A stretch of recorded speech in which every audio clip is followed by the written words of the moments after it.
Assalamualaikum warahmatullahi wabarakatuh. Pada kesempatan kali ini kita akan membahas tentang ide pokok, tapi sebelumnya kita intro terlebih dahulu. Check this out.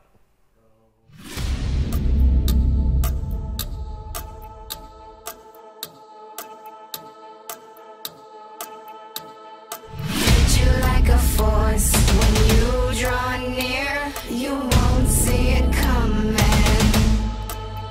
Bang bang, I'm in motion.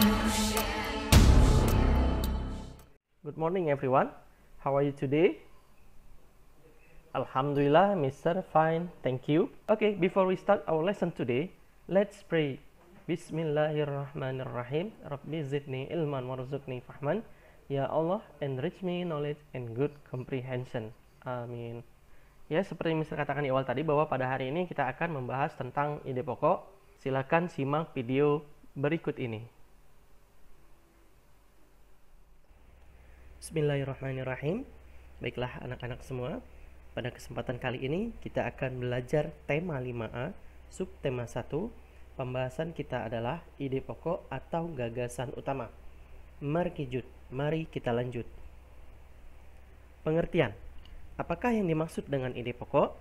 Ide pokok adalah ide atau gagasan yang menjadi pokok pengembangan paragraf. Ide pokok ini terdapat dalam kalimat utama. Dalam satu paragraf hanya ada satu ide pokok. Nama lain dari ide pokok adalah pokok pikiran, pikiran pokok, gagasan utama, gagasan pokok, dan pikiran utama. Pengertian kalimat utama. Kalimat utama merupakan kalimat yang di dalamnya terdapat sebuah ide pokok. Pengertian kalimat penjelas. Kalimat penjelas merupakan kalimat-kalimat yang menjelaskan kalimat utama. Untuk materi paragraf, Mister akan berikan pada video berikutnya. Sekarang kita merkijut lagi. Mari kita lanjut. Fungsi dan ciri ide pokok.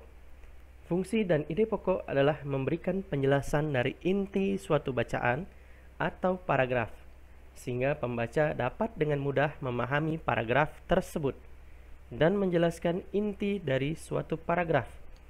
Dengan mengidentifikasi ide pokok, kita dapat mengetahui ide utama dari paragraf tersebut. Adapun ciri-ciri ide pokok antara lain: 1. Memiliki kalimat pendukung atau kalimat pengembang atau penjelasan. 2. Ada yang mendukung, baik itu berupa penjelasan atau alasan yang menguatkannya. 3. Inti dari sebuah paragraf atau pusat pembahasan. Berikutnya,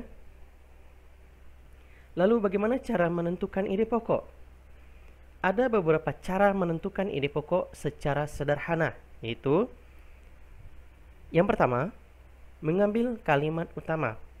Cara ini adalah cara termudah dalam mencari ide pokok. Ide pokok bisa diambil langsung dari kalimat utama. Namun, ada juga beberapa kalimat utama yang tidak bisa dijadikan ide pokok. Jadi, kalimat utama bisa jadi suatu ide pokok, tetapi ide pokok belum tentu kalimat utama. Bacalah contoh paragraf di bawah ini. Oke, apakah anak-anak semua sudah tahu yang mana kalimat utamanya, terus yang mana ide pokoknya? Ya, ini adalah kalimat utamanya. Buah kedondong memiliki berbagai manfaat. Ya, bisa dilihat di awal paragraf ini. Buah kedondong memiliki berbagai manfaat. Nah, ini adalah kalimat utama. Lalu ide pokoknya sama dengan kalimat utamanya. Buah kedondong memiliki berbagai manfaat. Ingat di awal tadi dikatakan bahwa ide pokok itu terdapat di kalimat utama. Dan kalimat utama itu terletak di awal paragraf. Ya. Nah ini contohnya. Kita lanjut. Yang kedua, caranya adalah mengurangi kata-kata dalam kalimat utama yang tidak perlu. Dengan cara ini, kita tinggal mencari kalimat utama, kemudian mengurangi kata-kata yang tidak perlu, sehingga menjadi lebih ringkas. Contohnya, pada paragraf di bawah ini, silakan dibaca. Ya, bagaimana? Apakah anak-anak sudah tahu bagaimana caranya? Nah, kita lihat. Nah, di sini kalimat utamanya sama seperti yang di awal, buah kedondong memiliki berbagai manfaat. Nah, ini kalimat utamanya. Lalu kita kurangi kata-kata di dalam kalimat utama tersebut menjadi kedondong memiliki berbagai manfaat. Nah, ini adalah ide pokoknya ya. Jadi kita bisa mengurangi kata yang tidak perlu di kalimat utama tersebut. Kita lanjut lagi.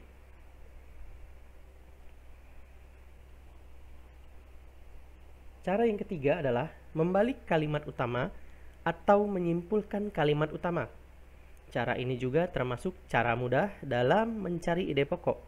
Kita tinggal mencari kalimat utama, kemudian menyimpulkannya menjadi ide pokok, atau bisa juga dengan cara membaliknya. Contohnya pada paragraf di bawah ini. Nah, kalimat utamanya adalah sama seperti sebelumnya, buah kedondong memiliki berbagai manfaat.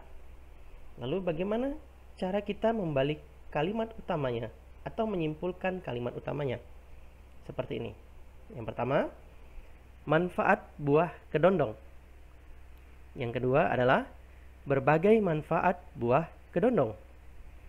Dan yang ketiga adalah khasiat buah kedondong. Nah, itulah caranya. Dan yang terakhir adalah keempat, menyimpulkan isi paragraf. Menyimpulkan isi paragraf digunakan untuk menentukan ide pokok jika kita tidak bisa menyimpulkan dari kalimat utama. Berikut contoh mencari ide pokok dengan cara menyimpulkan isi paragraf. Nah, anak-anak silakan dibaca paragraf di bawah ini. Nah, di sini kita simpulkan ya isi paragrafnya. Nah, kalimat utamanya adalah hewan ini adalah sapi ya. Jadi ini kalimat utamanya ada di bawah. Nah, kemudian ide pokoknya bagaimana? Paragraf di atas membahas tentang ciri-ciri sapi sehingga ide pokoknya adalah ciri-ciri sapi. Nah, ini cara terakhir untuk menyimpulkan atau menentukan ide pokok ya. Oke. Kesimpulannya, apakah Ananda sudah tahu yang dimaksud dengan ide pokok? Ya, gagasan atau ide yang menjadi dasar pengembangan suatu paragraf ya. Jadi itulah yang dimaksud dengan ide pokok. Bisa ulangi, apakah yang dimaksud dengan ide pokok adalah gagasan atau ide yang menjadi dasar pengembangan suatu paragraf. Berikutnya adalah, lalu apakah fungsi dari ide pokok itu sendiri? Ya, memberikan penjelasan pada suatu bacaan atau paragraf sehingga dapat dengan mudah dipahami. Itulah fungsi dari ide pokok ya. Bisa ulangi lagi, apakah fungsi dari ide pokok adalah memberikan penjelasan pada suatu bacaan atau paragraf sehingga dapat dengan mudah dipahami. Oke, sekian dari Mister. Terima kasih untuk anak-anak yang sudah menyaksikan video dari Mister ini. Billahi taufik wal hidayah. Assalamualaikum warahmatullahi wabarakatuh. Kita akan ketemu lagi di video berikutnya dengan tema paragraf.